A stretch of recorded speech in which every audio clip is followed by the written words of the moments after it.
College basketball season is in full swing as the men's basketball team prepares for conference play, and the college football season winds down as the Aztecs prepare to play in the New Mexico Bowl.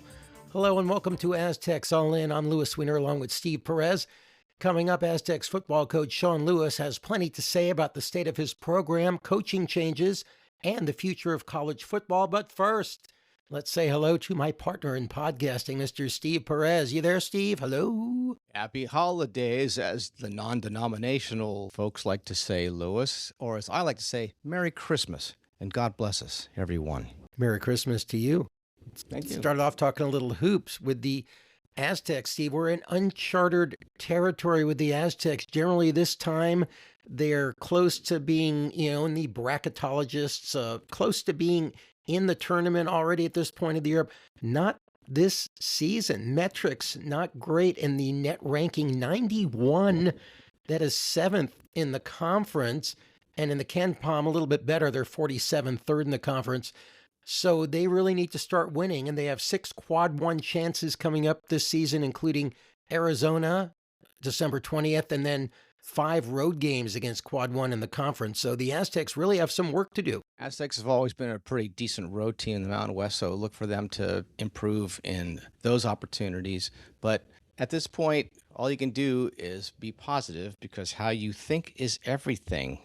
Think success, not failure. And I'm sure that's being pounded into all the Aztec players' heads, because hopefully they've also improved on the defensive end, and we shall see. But they dropped a lot of threes, the opponents did, on the Aztecs, just out of the blue. Maybe there's just something in the air at Viejas where all of a sudden the opponents just start dropping 3 points from all over the court, even though they come into the game not doing anything in that aspect of the basketball game. But like I said, it's a long season. There is much to play for going forward. Yeah, I was at that game, and as you said, it didn't make any sense to anybody there. Those shots were going. You're going to talk more about that, and actually, let's get to that right now. What do you say?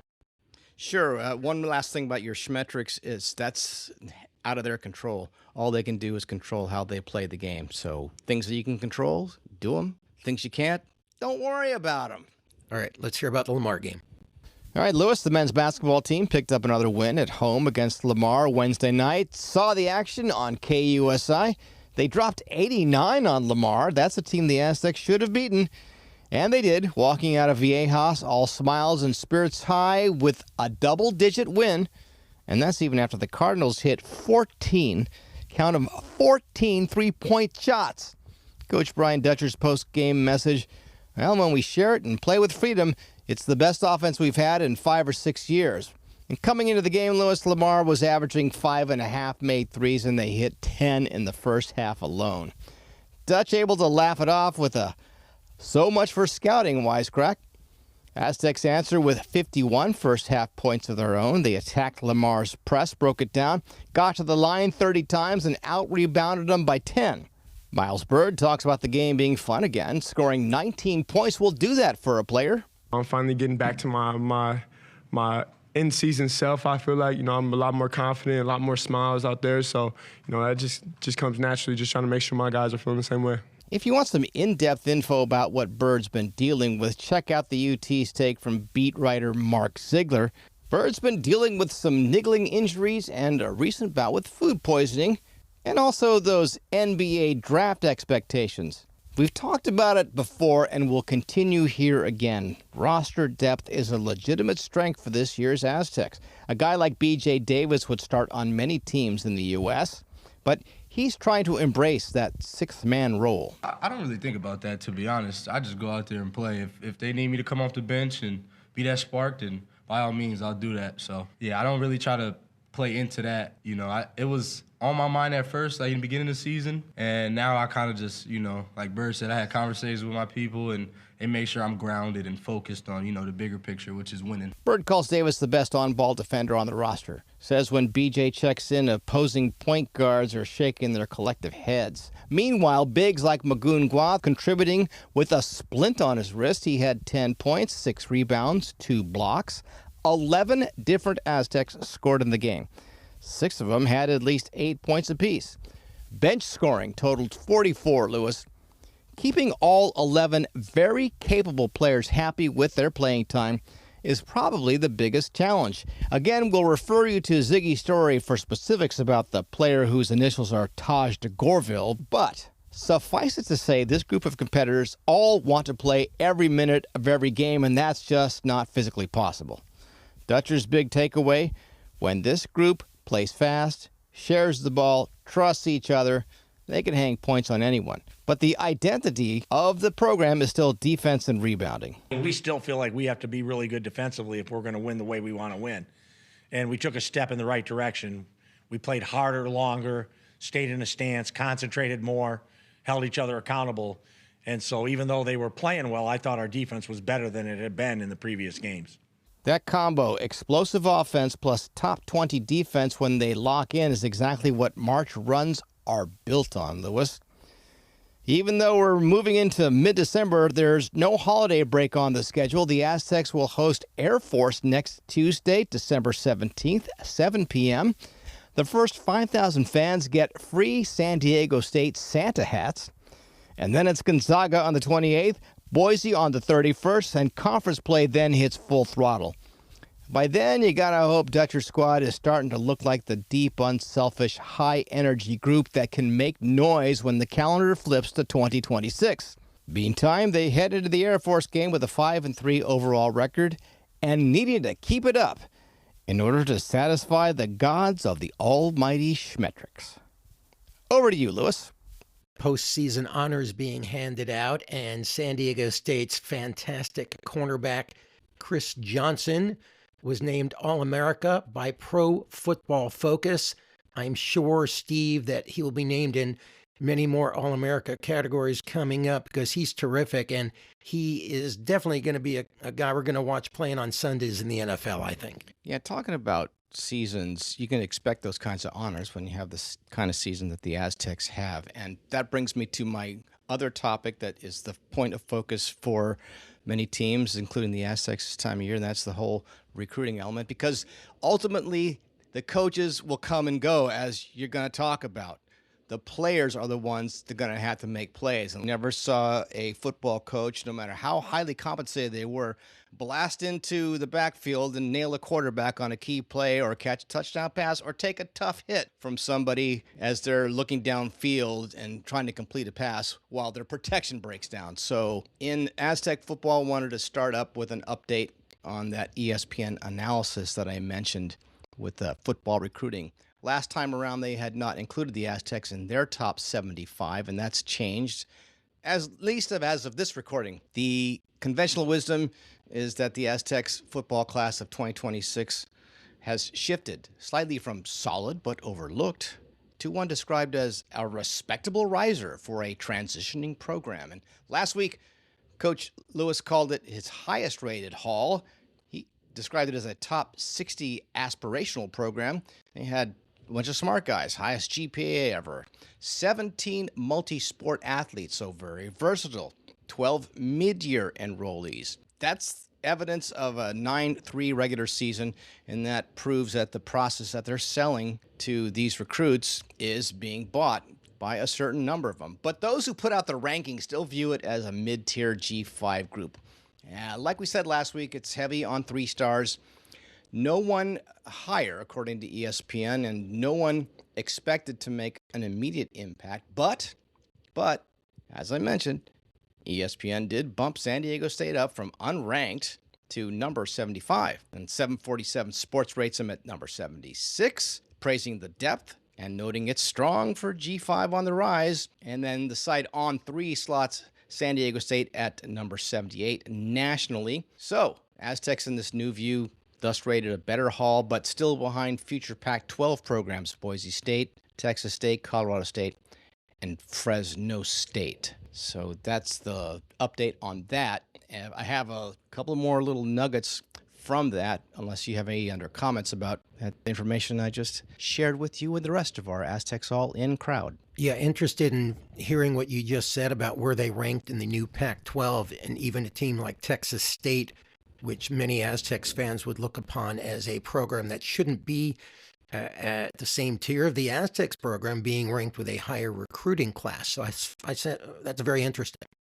Yeah, well, I remember when the Aztecs joined this one conference called the Western Athletic Conference, the WAC. And a lot of people said, oh, we should go and mop up the floor with all these teams. No. And one of the reasons why is, I would say, they underestimated their opponents. You got to respect your opponents. And the same thing goes for the Mountain West. And a lot of the teams that the Aztecs are leaving behind in that conference, the last two they faced who are remaining in the Mountain West really gave them a couple shots to the ribs in their efforts to win the championship.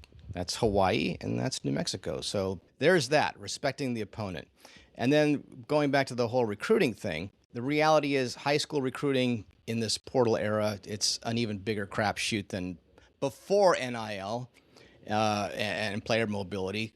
You're still talking like 18-year-olds against experienced transfers, and these guys are often guys in their 20s who have played games at the Division I level or been in Division I programs already. Those are the guys who dominate rosters these days. And for evidence to that, just point to the San Diego State's offensive line. And that offensive line was a stellar part of the Aztecs offense. Now, that data from 24/7, it predicts about 30%, Lewis, of high school recruits become long-term contributors. There's not only that whole injury bug that hits you when you're playing and hitting big guys around there on Saturdays and these days Thursdays and Fridays, but they're flat-out busts. But then you're losing kids to the portal over these big NIL bucks. And that's Lewis's task, right? We're going to hear him talking about it some more, which bowl games like the one coming up help. High school is an important backbone, but you've got free agency equivalent in the portal. And that's just a smart way to go about trying to make your way, especially going into this new Pac-12 formation and trying to make some noise in it right away. Right? Yeah, I'm sure some of the other Mountain West Conference or new Pac-12 coaches weren't happy with what I believe the Nevada college football coach said, that people can come to Nevada and after 1 year go get $1.4 million at Oregon. So right there pointing out that the group of five is not in the same tier as the Power Four, which people know that anyway, but to blurt it out quite like that, I think kind of, surprised some people. Sure, but as we're going to hear, it's out there, a road, pathway, blueprint, whatever you want to call it, to that college football playoff tournament. It's there. Boise State's done it. We've seen them do it. Other teams are doing it. So that's the carrot, and the Aztecs have to chase that, and with a combination of carrots and the other devices you use to get people to all move as a group and see things your way. Yep. Well, Coach Lewis talked about the future of college football along with recruiting and the transfer portal. So let's listen to what he had to say. Can't wait.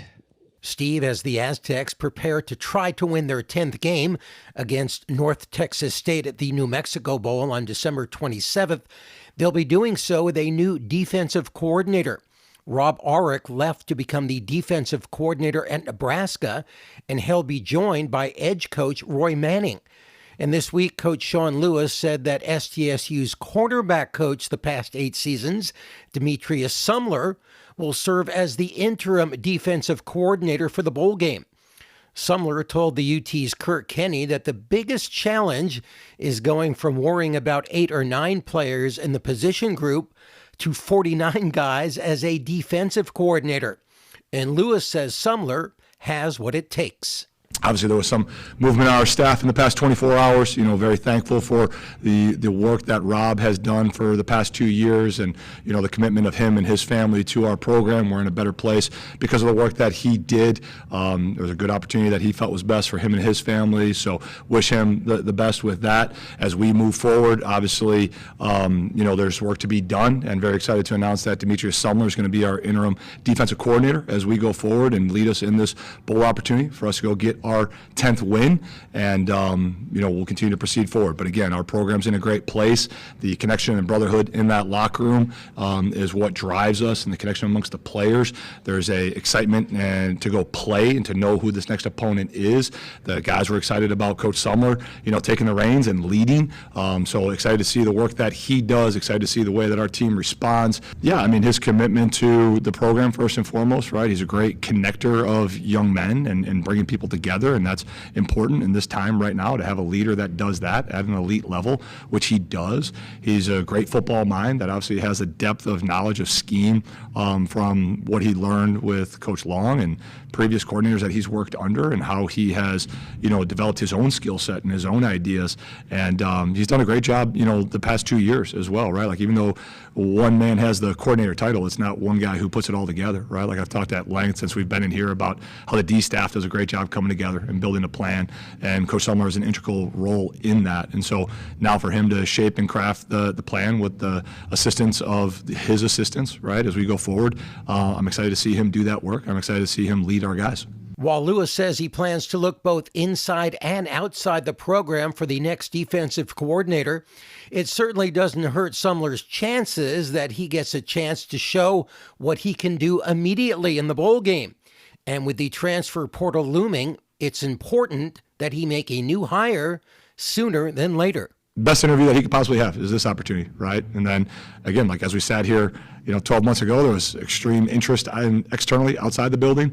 There's extreme interest externally right now in the position outside the building because of where the program is at and where the program is going. But obviously, I think we have great people in-house as well. So, yeah, we'll do this. I'm not new to this. Every year I've been a head coach, there's been either 2 or 3 assistants that I've had to replace because of the success that we've had. So, again, like, I'll work our process. I'll see the landscape of what it is, and some will be very much a part of the conversation. Again, like, I've done it enough to where I've learned, and I have the scars from doing it too quick, and it's more important to get it right than to do it right now.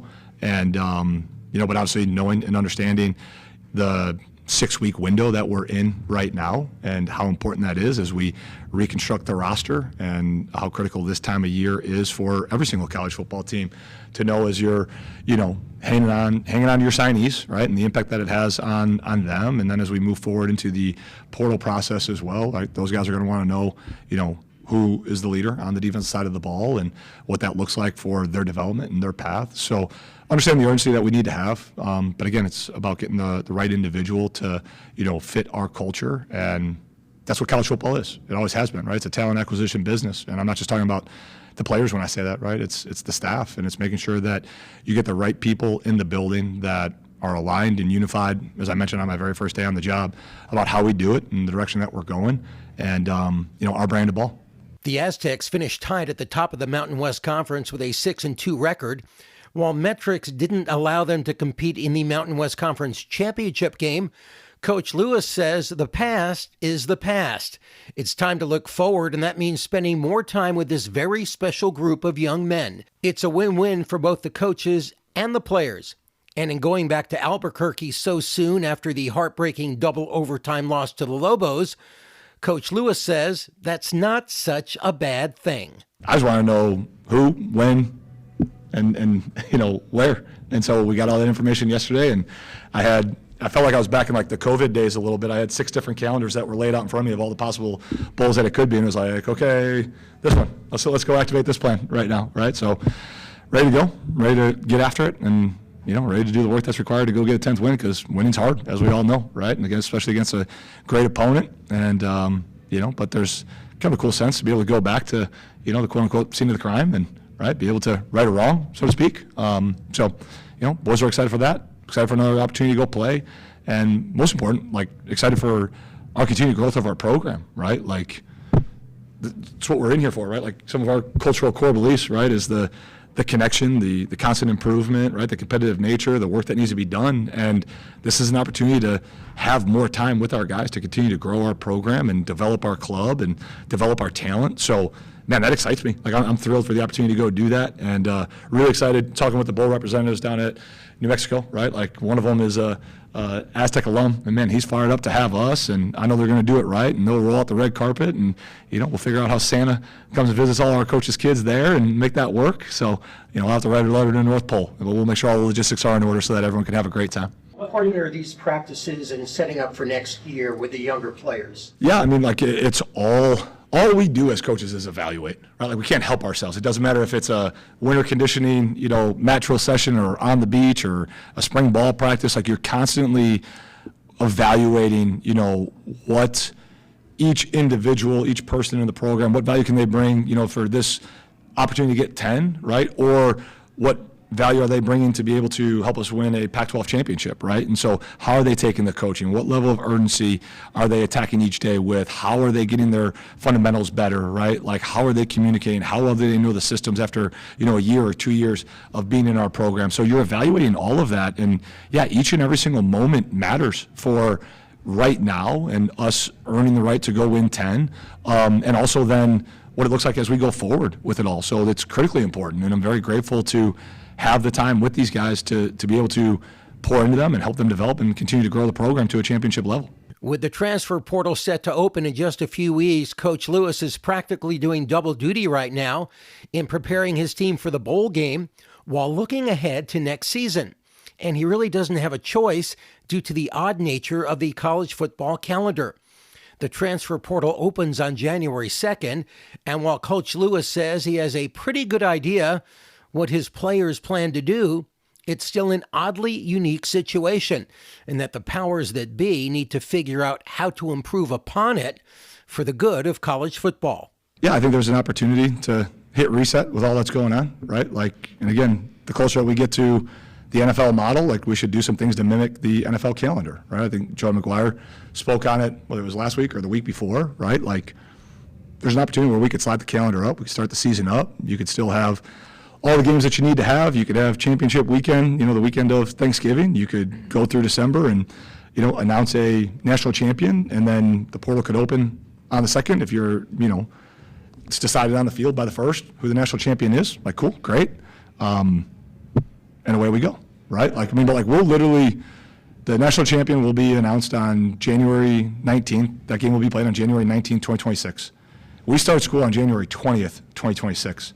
So I'll have a team meeting for the 2nd year in a row with my 2026 team, and the 2025 national champion won't even have been named. And we'll all be doing that, right? So the vast majority of the things that we just talked about are decisions that individuals and humans, because let's not lose sight of this too, right? These are humans that are making decisions, whether it be about their families and career, which I respect. There's players that have their career in this small window of time that are making the best decision that they can as humans. And we're all imperfect humans working in an imperfect system right now. But the product of the calendar and the system and the way that it's all wired right now is forcing some really hard decisions for people to make those decisions. And so we have to grow, we have to adapt, we have to evolve. And I'm excited to get together with all the other head coaches in January and see how we do that when we have our AFCA National Convention, and to, be a part of the positive change that we can have. While the Aztecs have already lost edge rusher Jared Beatty to the transfer portal, Coach Lewis says he doesn't expect any of his players to opt out of the bowl game. And he was asked if his veteran players owed him anything by making that decision not to opt out. My guys don't owe me anything. I'm not deserving or owing of anything. I hope that we've done enough work collectively together that they want to go play again together.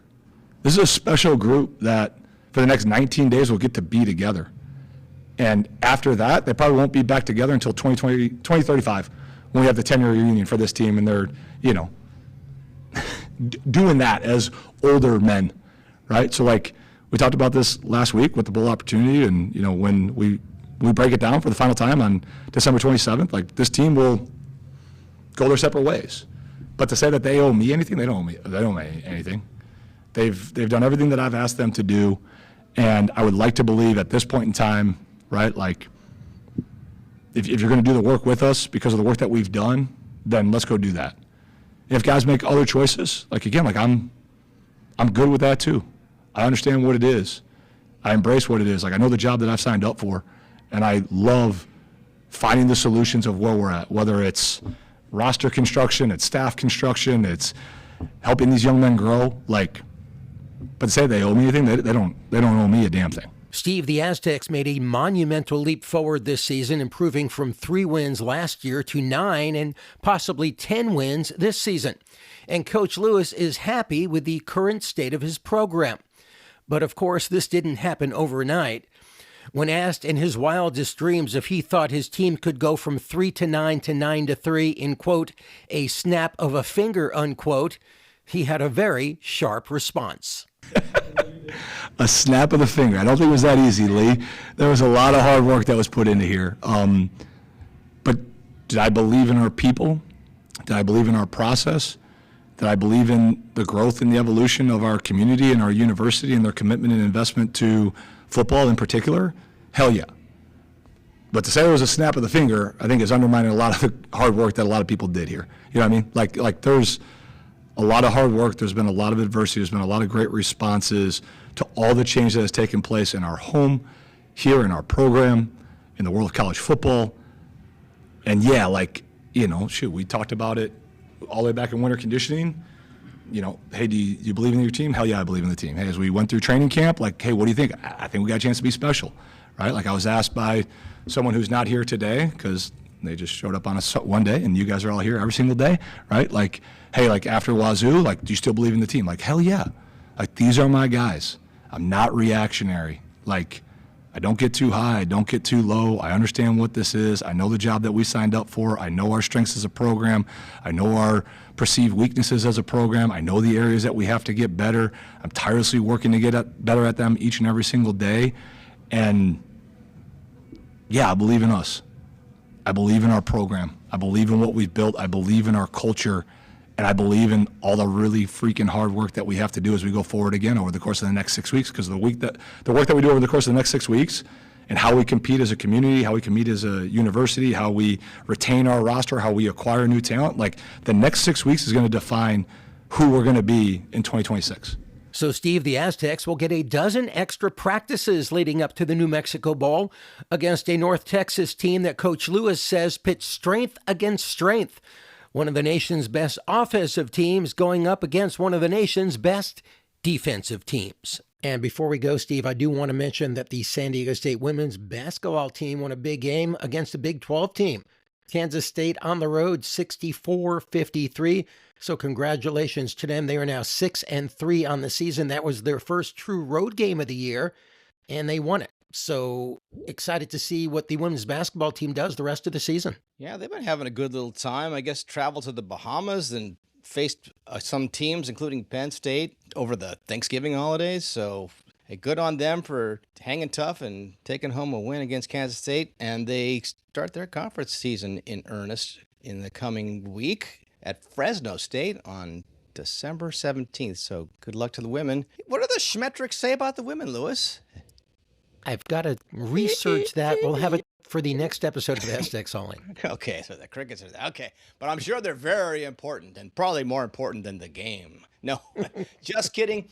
Speaking of more important, sure you have more important things to do than to sit around and listen to us. So we're going to say goodbye at this point. Oh, no. We're going to take this episode and we're going to do a computer printout and put a magnet on back of it and stick it on the refrigerator. Oh, and there, yeah. Oh, that's beautiful. Oh, that's beautiful. Now, got it? Yeah. No, here we go. So if you want to plaster us with something, including magnets, darts, laurels, drop us a line on our Gmail account. That's aztecsallin@gmail.com. You can follow us on the X. That's Aztecs_all_in. And that will wrap it up. I will say goodbye on behalf of my co-host, Louis Weiner. This is Steve Perez saying thank you for checking us out on Aztecs All In, and we'll talk to you again very soon.